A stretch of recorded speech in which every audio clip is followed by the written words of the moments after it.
Welcome back, guys, to the Nerd Paradise podcast. So, with that very spirited speech by Matt earlier about The Walking Dead, prepare for another one. I'll be joining in this time. Thank God. This time, it's about... Or maybe we should say Godchild. Well, before I state this, not that you guys have already known, but this next part will be about Mass Effect, the new Mass Effect 3 game. Specifically, the end. Yes. Now, spoiler alert for any of those guys if you haven't read the little comments at the bottom. Now, if you want to skip this... Again, there's a link at the bottom that will take you to the part of this video that does not talk about Mass Effect. Yes. If now, it gets to that point. At that point, ignore the statement. Now, let's get on with the show. So, Matt, Mass Effect 3. Yes. I'm sure everyone's heard of this by now. I mean, I think we're pretty much beating a dead horse with a stick right now, but let me just remind everyone, the endings you get at Mass Effect 3 suck. There are no words other than just they suck. Okay? They are the most unsatisfying endings you can get in a game since Knights of the Old Republic 2. Especially because in terms of differences, they're just three different flavors of suck. Yeah. I mean, it's the 3 days before the release of Mass Effect 3, one of the game developers came out in a news conference saying the endings will be so vastly different in the game that it will not simply be an A-B-C choice. You know what? He was completely correct. Your choices are not A, B, C. They are blue, red, and green.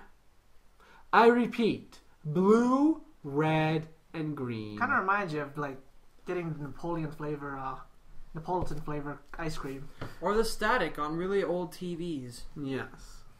Okay. Now, for those of you that don't know that much or are tuning in to actually get the spoilers, let me explain. The end of the game essentially has Shepard speak to this godchild who who was created essentially on circular logic. This is the logical programming of this child. All organic life is destined to create synthetic life. That synthetic life is destined to destroy all organic life. So my solution to keep synthetic life from destroying organic life is to have synthetic life destroy organic life. Essentially what he's saying is, no, I'm not going to let your machines destroy you. I'm going to have my machines destroy you, because that's the right thing to do. Oh, exactly. And this is where the three, I tie in this with the 3 rules of robotics, but this time it's worse. Yeah, there are no rules. They have been thrown out the window, as long with logic, sense, reason, and all respect towards the fan base. And entertainment. Now, see, this hurt my brain a lot. Yes, when these two heard this just today, because they weren't as up to it as I was, they cringed in pain upon hearing this. No, I was looking down, shaking my head, and Matt was asking, "What's wrong?" My brain hurt. Yeah. All right, now, so that's the logic that this godchild gives Shepard. This godchild, I will say, was seen by Shepard throughout this game as a kid that was repeatedly being killed by the Reapers in some way or another. And nobody else but Shepard could see. I'll leave that to the people to make up as they will. Osmodion. Sure, why not?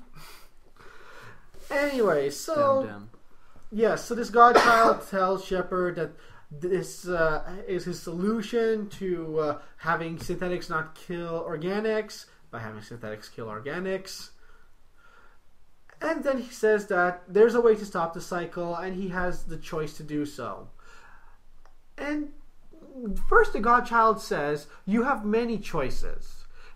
And up to that point, a person may be thinking, alright, here's where I get all my questions answered. Here's where I get everything that I always wanted, where my decision here is how to activate the Crucible to help my war effort. That's what we thought. What we got, though, was 3 choices. the Godchild gives you. 1. You can take control of the Reapers. Shepard dies, and the Reapers go away. 2. You can have the Reapers have synthetic DNA, how artificial life forms have DNA in the first place, fuse with organic DNA to create new life forms. Shepard dies in this situation. Option 3. You destroy the Reapers. Shepard dies unless you have everything maxed out and perfect, which then, after the credits, you get a quick scene of Shepard gasping for breath. Okay. That's it. That's all you get. And each of these choices come with their own special explosion colors. Blue for control, green for synthesis, red for destroy.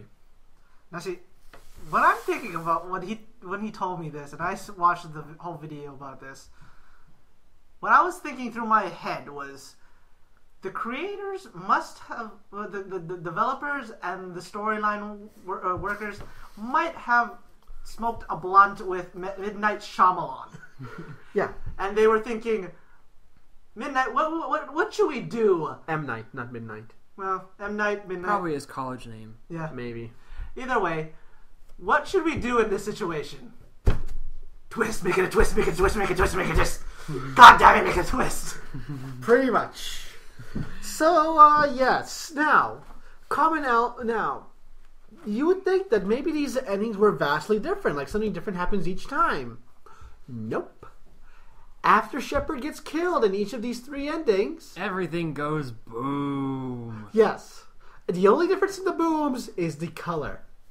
So what happens is, number 1, the Citadel brings out an explosion of the color that you chose. Number 2, the Citadel blows up. And this wave continues outward. Number 3, slight variance here. Either the Reapers shut down or the Reapers leave, depending on the color you choose. Mm-hmm. Or if you're ill prepared at the end of the game, the Reapers will blow up. For the destroy ending, obviously. Supernova. Yeah. Then comes the part that really screws things up. The big colorful explosion you started begins blowing up the mass relays throughout all the galaxy. Essentially meaning that one by one, supernovas are happening across the galaxy. As established with the Arrival mission from Mass Effect 2, which is a free DLC, mind you, so good kudos on them. They actually have some free DLC out there. For now. Mm-hmm. Mass Effect 2 still had some. I might be wrong about 2. I haven't played that much of it. Maybe the Arrival is a pay one. Don't quote me on that.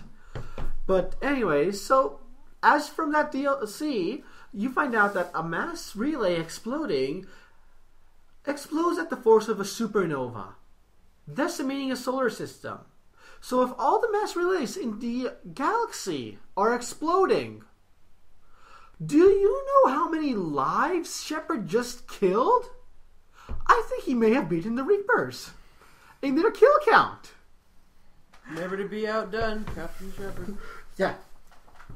Alright, so that's what happens. After that, the Normandy gets caught in one of the explosions and crashes into onto a planet.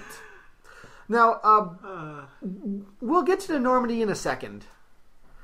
And then, after that, you get a scene where there's a grandfather talking to their little kid about how Shepard's now a legend, and apparently they have almost no knowledge of the other lives in the galaxy. Ow! Wait, I want to ask this because all I saw was silhouettes. Do they actually show what the race might be that they're talking? Yeah. No, they're just silhouettes. So if you're hoping maybe for the fact that they might be just an amalgamation of the species that were on Earth. Yeah, see, that's what I'm thinking. Hybrid, maybe. That's what I'm thinking. Or just the synthetic? No, BioWare didn't give you that option. You see silhouettes, yes. But See, but you are to assume that they are human. That would soften the blow a bit better. You are to assume they are human. And the fact of the matter is that even if that was the case, the only race that would survive in that situation would be the Asari. Yeah. Because they can breed with everyone. Yeah. Mm-hmm. It has not been confirmed that any of the other races can breed with anyone else. But if that is possible, what everyone gets all stranded because all of the mass relays are screwed and they can't travel around, if instead of making war, they make love. Yes, and have kinky space repopulation. Yeah, but... Xenophiles, here you are! Okay, no.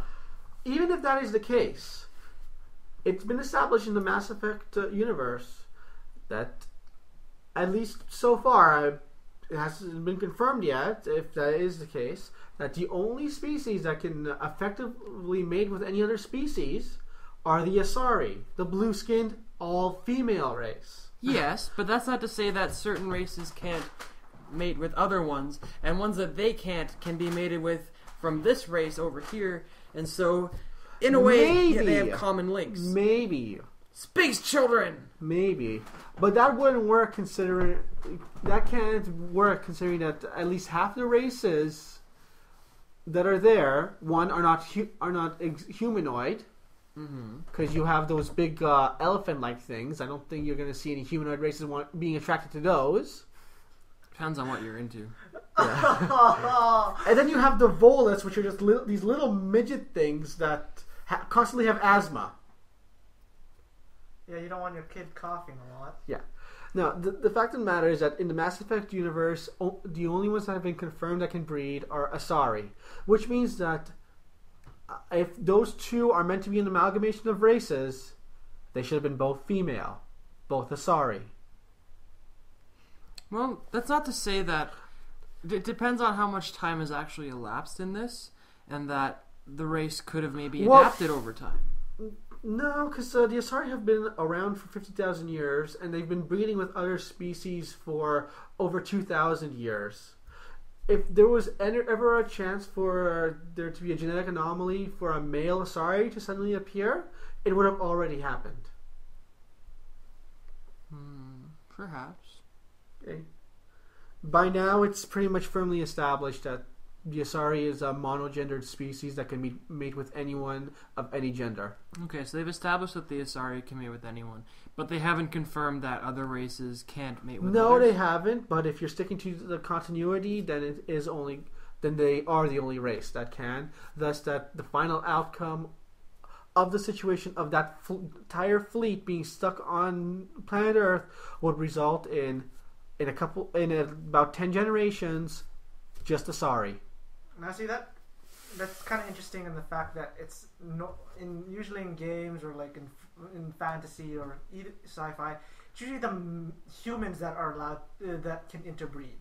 Yeah, but the fact of the matter is that humanity at that point is either one, stranded in all the colonies, can't get to Earth because the mass relays are destroyed, or two, the ones that are on Earth have mostly been killed by the Reapers, and it's a minimal population anyways. The fleet itself, more than likely, especially if you're counting the Kyrian flotilla, probably outnumbers the alive humans on Earth.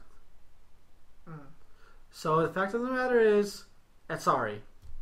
So does the Asari always only have Asari children? Yes. All Asaris will only have Asari, no matter what they breed with. And they will always be female. I gotta stop thinking through this through a science logic. Yeah. This is Mass Effect. It's a bit different. Like a biology logic here. Yeah, because Asari breeding is a lot more complicated than you can ever imagine. It isn't just socket goes into plug. Oh, but there's also like genes and chromosomes. There's also a mental link in Asari mating, actually. And head tentacles? No, those aren't used. They're not. I'm sure that would interfere with some things if you're not prepared. Yeah. But anyway, so we're talking about this for the simple fact that when the mass relays are blown up, the entire fleet that your shepherd brings to Earth of all of these races, some of which is the entire species of these races, are stranded on Earth, which has been decimated by the Reapers. because the mass relays have been destroyed. Now I know what you're thinking. I'm sure some of these races may have fast ships, but the fact of the matter is that nobody studied any other source of propulsion other than mass relay propulsion. So nobody has any way to travel fast. That's what you get when you put all your eggs in one space basket. Yeah. So, yeah. Everyone there is screwed. Now, moving on to the Normandy. When you start the final battle on Earth, the Normandy is up there, in orbit, kicking ass, taking names. They're not chewing bubblegum. They're out of bubblegum. They're just kicking more ass. So how come, no matter what ending you choose, the Normandy seems to be rocketing away from Earth in a mass relay explosion? Why did Joker suddenly decide to turn tail and run on the most important battle in the history of the galaxy? Why? The answer is... He thought it would be funny? No. I got it. Yeah. The answer is there is no answer. That is a plot hole. Second plot hole with the Normandy. How come when the Normandy crash lands and people are coming out, you have squad mates coming out that were on Earth with you? What? Who has teleportation technology in Mass Effect? No one. Not even this hyper advanced Reapers have teleportation technology. So how did those people get on the ship? Magic. They finally introduced magic into... Well, that's essentially what the three endings are. Space magic. So again, plot hole. Sorry, mind magic? No. The Godchild wanted to have another civilization. Yeah. Okay, think somewhere of it else. Yeah, think of it this way.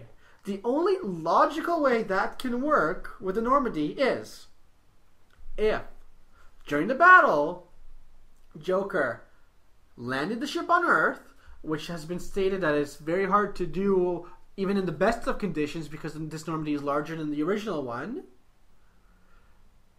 Picked up the squad members you had on Earth with you, convinced them that it was okay to run away, and booked it out of the solar system, leaving your sorry ass behind. All in the span of less than 10 minutes. The flock abandoning their shepherd. That's terrible. I keep... See, we needed these puns when we were doing the zombies. I think it's kind of interesting that they call him the shepherd, and this is a whole very interesting thing. Well, that's what they call him at the end in the cutscene. And it links to my mind with Granddad, Firefly. about the shepherd. Yeah, it's just ridiculous. Like, so many plot holes. If this is the ending that the creators have accepted for it, that means that the galaxy is screwed. There is no more interstellar flight unless the whatever races are left on their home planets focus all their technology on figuring out how to create interstellar flight. But if that's a stagnant research field because nobody's touched that in ever. They focused way too much on the mass relays. So with those gone, everything's gone. And you got everybody stuck on Earth. Or around it. Yeah. Which has been decimated, meaning that most of it is unlivable at this point. And who knows if land, after it's been attacked by Reaper weapons, can be even airable anymore. Well, that's something to consider. After all this huge battle and all of the problems in the atmosphere and everything there, if there might have been some sort of strange mutation over time to the people that did live there as kind of an aftershock effect. That would take a long, long time. A lot longer than they would have to try and figure out how to survive with that many different species on a single planet, half of which cannot eat the kind of foods that humans can. Well, maybe, I suppose, if it turns out that at the end it is all humans that are left, and that's who these two people that we're seeing talking are, then while the other races Then couldn't they- eat human then they food turned- and human food wasn't So around. the humans kind of turned Hitler on everyone's asses. Either that or they Essentially, went, that means you're other people, hum nom nom. yeah, essentially then you're dealing with either cannibalism or a Holocaust. I don't know if that's actually cannibalism. Because Cannibalism, if you're dealing, Intelligent life. if you're dealing in a sci-fi kind of setting, then cannibalism can be described as intelligent, speaking, thinking life, eating other intelligent, speaking, thinking life. It isn't just human on human at that point. okay, fair enough. Okay, because at that point, if you're dealing with a galactic kind of civilization, everyone's considered a person, so it's cannibalism. Why am I thinking Person's a person, no matter how blah. Why am I thinking Exactly. this in a wrong way? Of that I'm still going. I'm thinking back to the whole what you just said about the whole Joker coming back to Earth and picking up everyone. Yeah. How to convince them, and I'm thinking of this in a little funny way, where I go xenophobic, like alien orgy. Let's go to this planet, kind of thing. Yeah, no. It is Seth Green's voice. Yeah. No, but the fact of the matter is that nothing Joker could have said, even if he was going to turn tail and run, could have convinced anyone there to board that ship and abandon your Shepard. Unless Shepard himself said, I fuck am- off, I'm going to do this. I am But he Noah. didn't. There is at no point where you see that. Well, evidently there are a lot of off-screen and plot hole issues. Yes, It but wouldn't surprise me if they the relegated plot, it to off-screen that. and plot hole issues all happen while the camera is still on Shepard. There are no plot hole issues when it comes to how Shepard got from point A to point B. Okay. Yeah, so there is just so much wrong there. Again, it hurt my brain when we were looking through this whole thing. Yes. Now, you know what's wrong. You know how bad it is. We've explained as best we can. There are tons of videos out there that explain it much better than we do. One of them that I'm going to plug right now is Angry Joe's video to explain it. He has a good 10 reasons, some of which we've mentioned, some of which we've elaborated more on than he has, but he does explain them. Check it out. He's on That Guy with the Glasses. Now, we're going to move on to like part of this, and it involves the fans. Reactions. Yeah. Yes, what we're going to now talk about is fan theories on what the endings could be. Okay? The main theory out there right now that's accepted by about 90% of the fan base Which I'm still gonna. is that Shepard has been indoctrinated by the Reapers, which essentially means that he's under their control mentally. And what you're seeing is essentially, well, a dream sequence in Shepard's head where he's trying to fight off this indoctrination. The pink pages. Yeah. Where he's trying The invisible middle finger to all. Yeah. Where he's trying to fight off this indoctrination. And by doing certain choices at the end, the control or the synthesis one, you are essentially giving in to the Reapers, while the destroy one, you are freeing yourself because the extra scene at the end isn't you waking up in the rubble of the Citadel, which, if you really think about it, would be impossible. Because what happens at every ending is the Citadel explodes and the pieces rain down onto the Earth. Shepard had his armor completely singed off. He had no helmet. He had nothing, which means that if the endings are true and the extra breath Shepard's taking is happening, that Shepard somehow survived re-entry completely unprotected. The answer to that is he never left Earth. He's waking up from the dream because he beat indoctrination, and he's actually going to finish the fight. The problem with that is that ending is not in the game. That's supposedly going to be that's speculated to be a DLC ending, which BioWare is probably going to expect you to pay for. Again, I go back to the whole what I said before early in the show, where I said DLC should not be something Essential. It should be extra. Yeah. It should be something you should be paying to enhance your gaming pleasure. Not finish the game. Yes. It should be for fun. It should enrich the experience. Maybe give you a little bit of extra background that can help you enjoy and appreciate the flavor of what's going on. Or like the Arrival DLC, help better lead into the next game. Yes. Like it's not necessary that you need it to lead into the next game because Mass Effect 3 explains the Arrival DLC anyways. But it's nice to play through it. But again, stemming from what you said before about the whole dream sequence, and I've told you this off air, and I really don't like this whole dream sequence crap, is that it's a giant middle finger. Yeah, that's essentially it. BioWare and EA are flipping off the fans, telling them essentially, you fell for it, fuck you, now give us more money. No, see, you know all that work you did? It didn't exist. It's what I do with you. Well, you're not really doing any work, because the ending is essentially just one long cutscene where you're occasionally controlling Shepard. Now, see, if that's the case, and Actually, I haven't even mentioned Marauder Shields to you guys yet. I'll save that for later.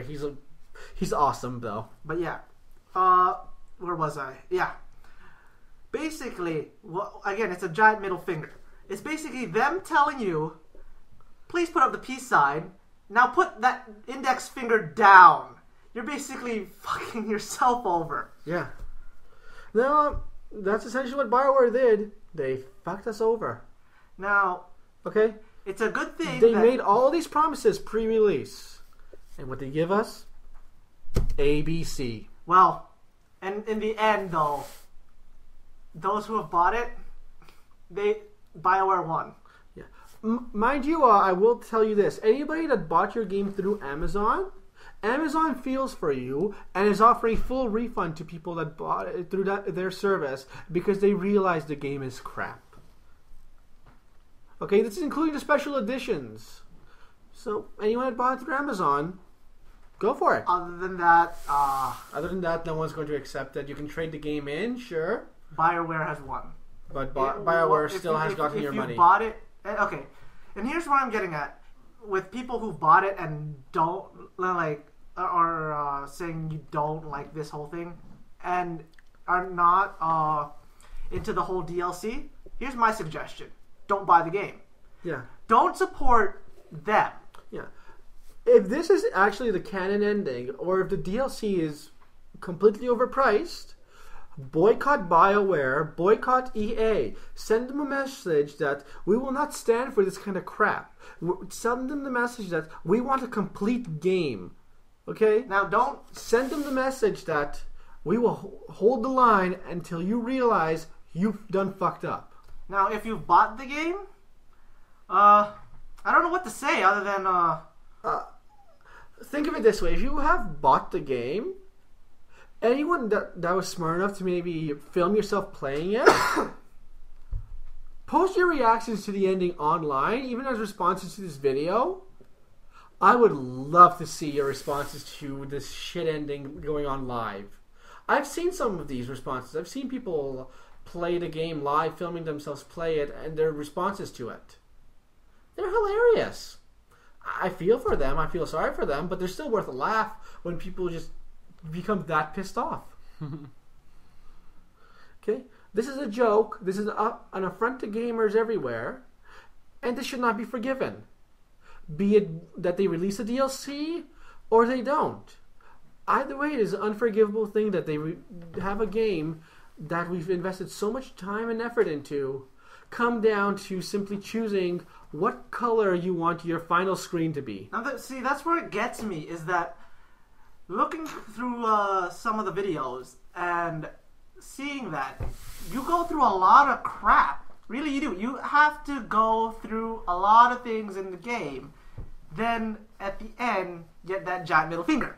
Yeah. Up the bottom hole. I mean, it's one thing for a bad game to have a bad ending. Fine. We can live with that. The game wasn't good. The ending didn't have to be good. We can accept that. But the fact of the matter is that the game itself is awesome. So what happened at the end? Why? They didn't want to give you guys a blow-off. That's all. No, of course not. Here's... Instead, they're saying, here, suck on this. It's a whole new blow off going on. Yeah. But yeah, I mean, what was I gonna say? Something about the. Doesn't matter. In the end, in conclusion, make up your minds on your own what you think the ending for this game means. Whether you want to just simply lay down and accept that you've been screwed. I figured it out. Or just the fact that this is indoctrinating of Shepard and that there is a DLC coming that may redeem the game.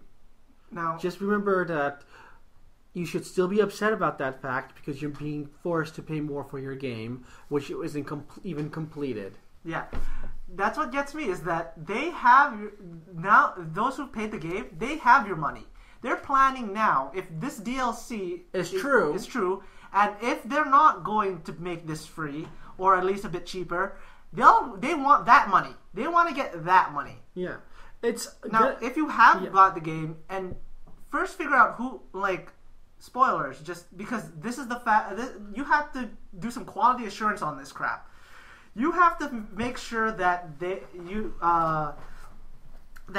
this DLC ending is going to be what you want it to be, and you'll get to see it when you download it.